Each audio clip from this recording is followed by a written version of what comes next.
Hello, welcome to PSR, People Speaking Rail, meeting with rail shippers at a rail shipper conference. So it's just going to be person speaking rail today. And I'm that person. I'm Mike Baudendistel. I'm the head of intermodal solutions here at FreightWaves. And today I'll talk a little bit about what we're hearing from rail shippers. I'll talk a little bit about what the intermodal executives are saying about the market, and then talk about the drayage situation on the West Coast with the higher standards for environmental friendliness with moving towards those electric trucks. So basically, it's just taking a little bit of a tour of the rail coverage on the FreightWaves.com website, as well as the FreightWaves Sonar data product. So next week, we'll be back with Joanna Marsh, who does the writing for FreightWaves.com on the topic of the railroad industry. And I'm sure she'll have with us plenty of anecdotes from railroad shippers, and I'm sure they'll all be very, complimentary of rail service, not getting rates that are too high, sort of all of those good things.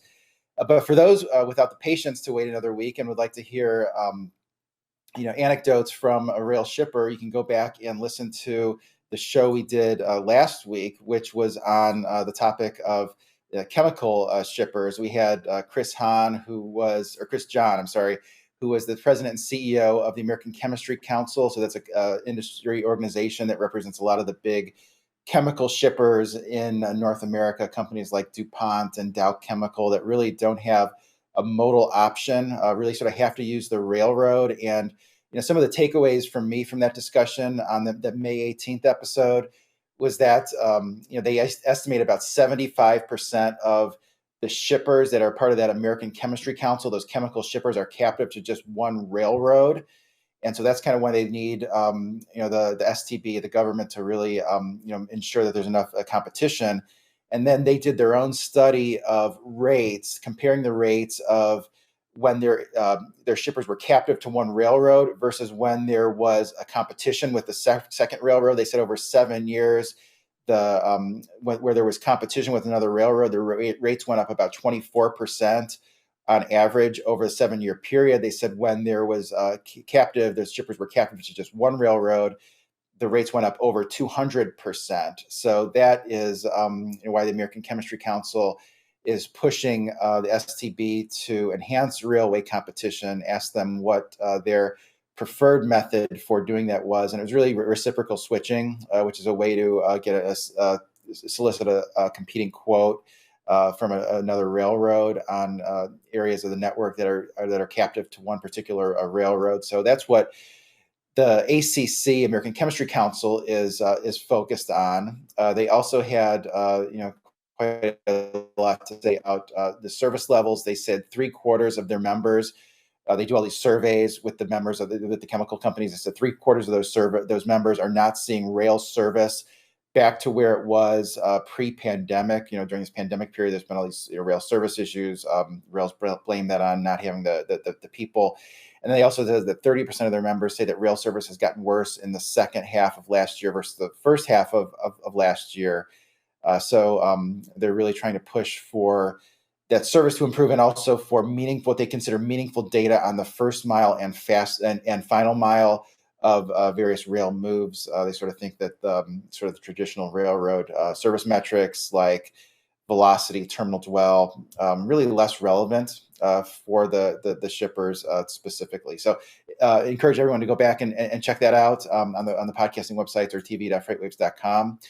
Also related to comments from a shipper, I'll go on to topic number 2 here, which is an article that Joanna Marsh wrote up today, actually. So she writes up, Navajo Transitional Energy is asking for an emergency order. Now, emergency orders don't happen very often, but they did happen last year with Foster Farms, where the STB ordered Union Pacific to deliver Foster Farms animal feed, so they didn't have to euthanize the chickens. Navajo Transitional Energy Group. So this is an organization that is both a utility as well as a big exporter of thermal coal from Wyoming. They're moving thermal coal from Wyoming to British Columbia. Presume that's out of the port of Vancouver. And they're moving those to Asia, Japan, and Korea. And the argument that they're making is that those commodities are competitive in a global marketplace and without the adequate rail service, that they will simply lose that export opportunity to other producers in other countries, and so in turn, hurts the U.S. economy to not be able to get those exports out there. And they've complained that the rail service is inadequate. They also want more clarity on the common carrier obligation, stating that the BNSF, which is the railroad that they're using, was not delivering adequate service levels, or service levels that are reasonable, which is the way that the law is written. And it's really kind of what makes the common carrier obligation, which says that a railroad has to haul something that a shipper wants to be moved. Yes, he has to do that and provide reasonable service. The question is always sort of what's reasonable, using a reasonable person test. BNSF argues that, well, what's reasonable at one point is not reasonable at another point, based on whether there's a flood or adverse weather, or even potentially something, I guess, like having a labor shortage throughout various parts of the economy is something that could create a different reasonableness standard. But this shipper group, Navajo Transitional Energy Company, wants more clarity on what is actually the common carrier obligation. BNSF also says that really that emergency orders should be reserved for true emergencies, and this type of situation does not meet that threshold. So that's something that it'll be interesting to see if the Surface Transportation Board declares another emergency order. It does appear that the other coal companies are looking at this very closely. You do wonder if they would have, this company, Navajo Transitional Energy Company, would have requested this emergency order in its April 14th filing if it was not for the Foster Farms situation last year with Union Pacific, and sort of the STB really taking an unusual step to grant that emergency order.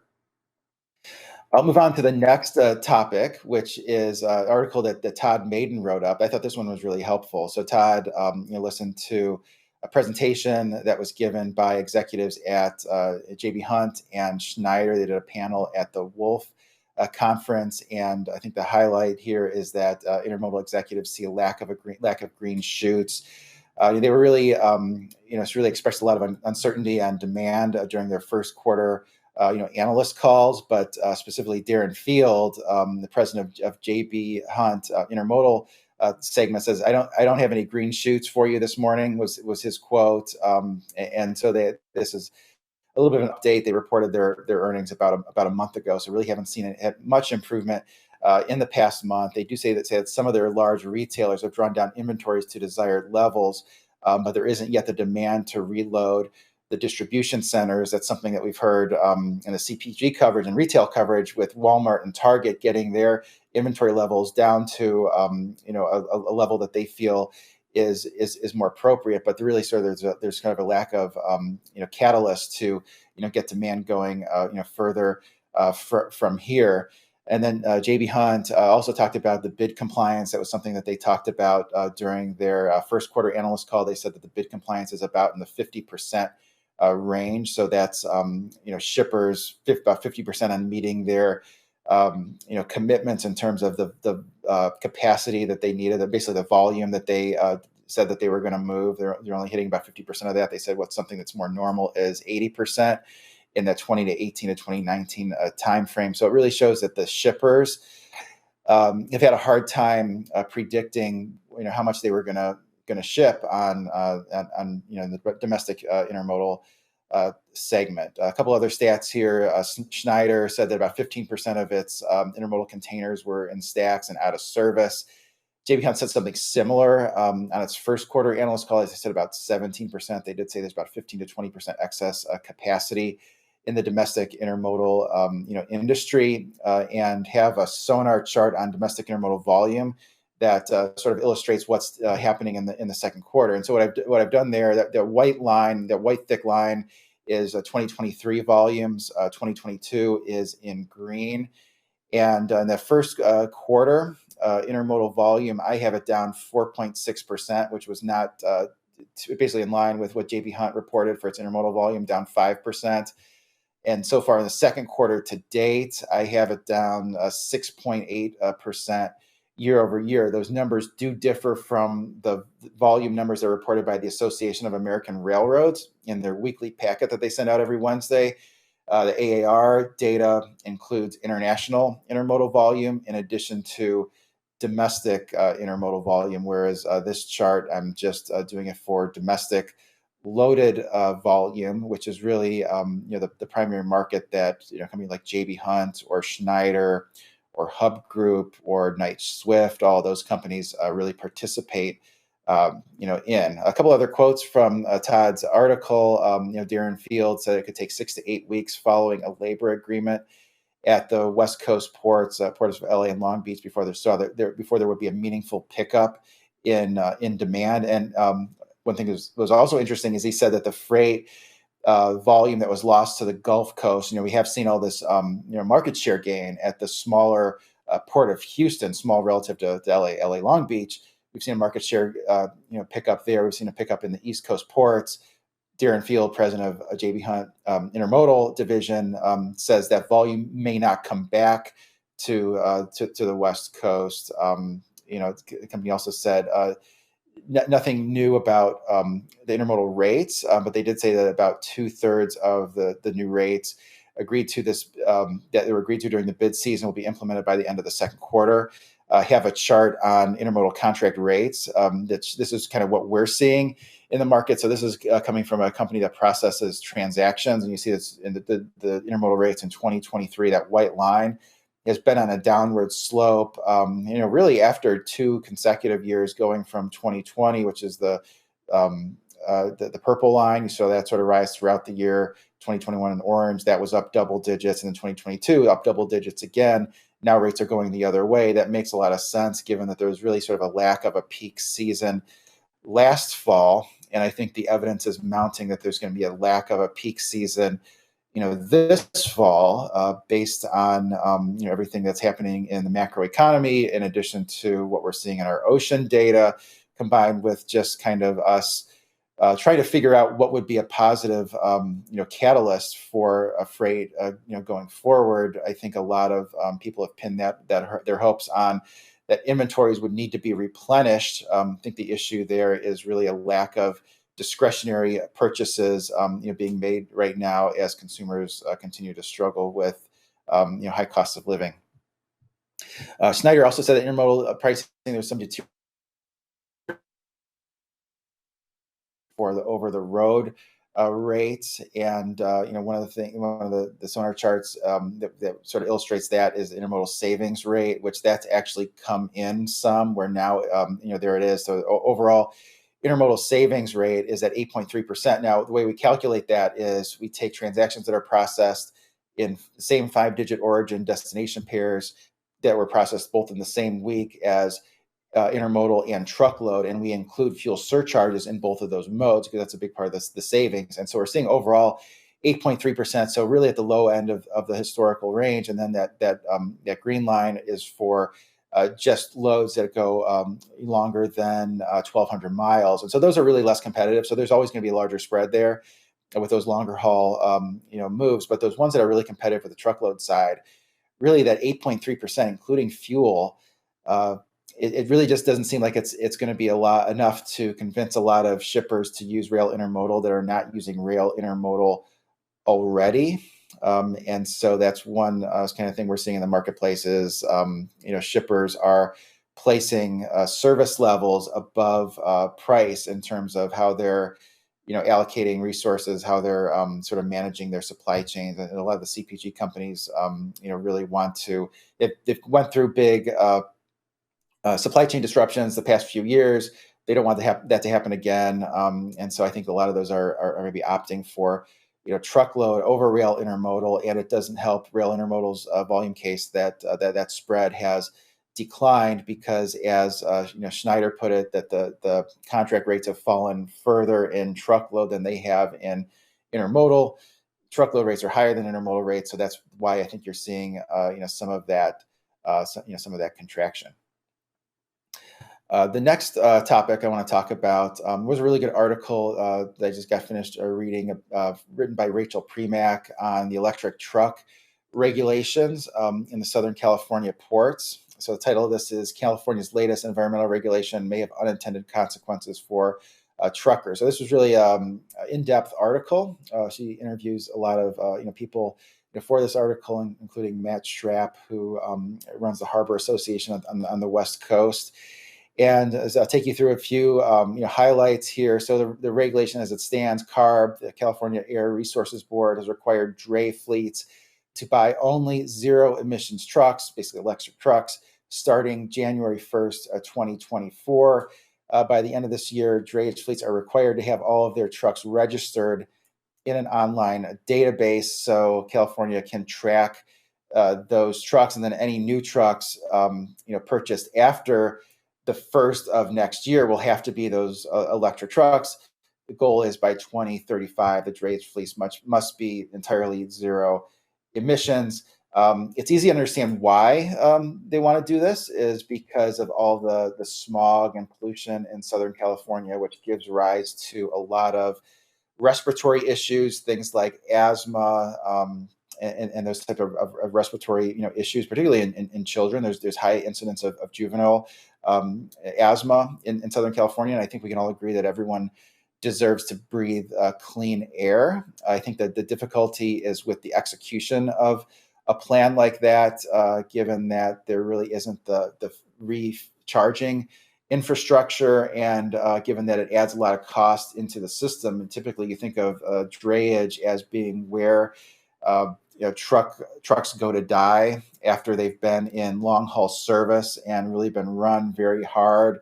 Really have maybe 6, 7, 800,000 miles on it. Maybe then they go to drayage, which is an average of about a 50-mile length of haul each time. So if the truck were to break down, no people aren't getting stranded in the middle of nowhere. But at the same time, doing that does mean that trucks get less fuel efficient and pollute more as they get older.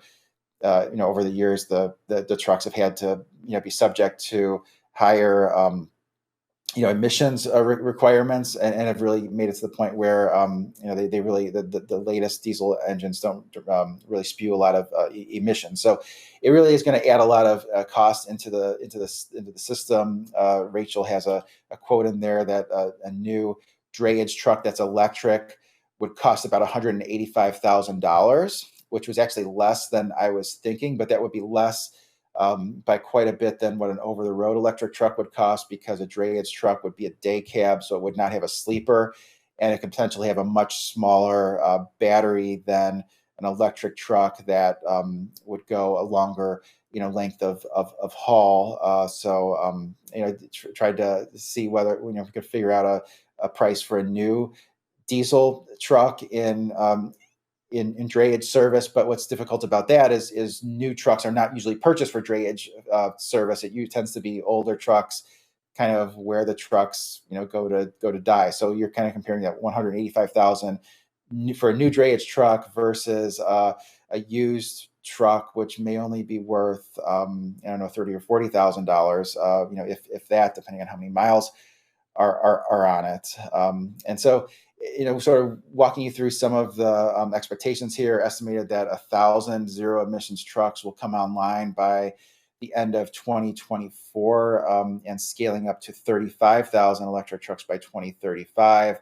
And that 1,000 zero electric trucks, potentially could put some pressure on the drayage truck market in Southern California, because it's estimated about 2,200 of the diesel trucks will have to be retired in that time. And really, there's been a lot of pushback from the industry, which, according to Matt Strapp, CEO of the Harbor Trucking Association, it's not necessarily that they don't share that objective of cleaning up the air and moving towards more efficient vehicles. It's just really a function of is there going to be the charging infrastructure? Are those fleets that buy those pieces of equipment going to be uncompetitive because they have to buy more for pay more for the truck, and then that truck takes longer to refuel versus a regular diesel truck? There would be fewer options for where that truck can be parked overnight. So all those things I think need to be taken into account, including the weight of the batteries, which has always been one thing that has been a detriment to potential move to electric trucks, is because that takes away from the payload of the of the truck. You think about a truck sort of weighing out, a gross vehicle weight 80,000 miles. The batteries can be certain thousands of pounds, particularly if it's something that is moving longer haul. That just takes right away, directly from the payload. There are some shippers and some groups that want to increase the capacity of trucks and interstate commerce. And that was one thing we heard about last week from the American Chemistry Council, is the Ship It Act, which would potentially increase the weight limit for trucks. That would make it easier to ship chemicals over the road. But for right now, it's really that 80,000 pound mark. So with that, that's really what I wanted to go over today. As I said, we'll be back next week with Joanna March for People Speaking Rail. And if anyone wants to sign up for the FreightWaves Railroad newsletter, you can do that at www.freightwaves.com/subscribe, or you can subscribe to the other, the newsletter that I write, which is the Stock Out. There's a picture of Joanna, if you're missing her. And you can subscribe to the other one that I write, which is the Stock Out. Go to www.freightwaves.com/the Stock Out, or any of the other newsletters and that we put out. And we have about 20 different podcasts. So with that, hope everyone has a great Memorial Day weekend.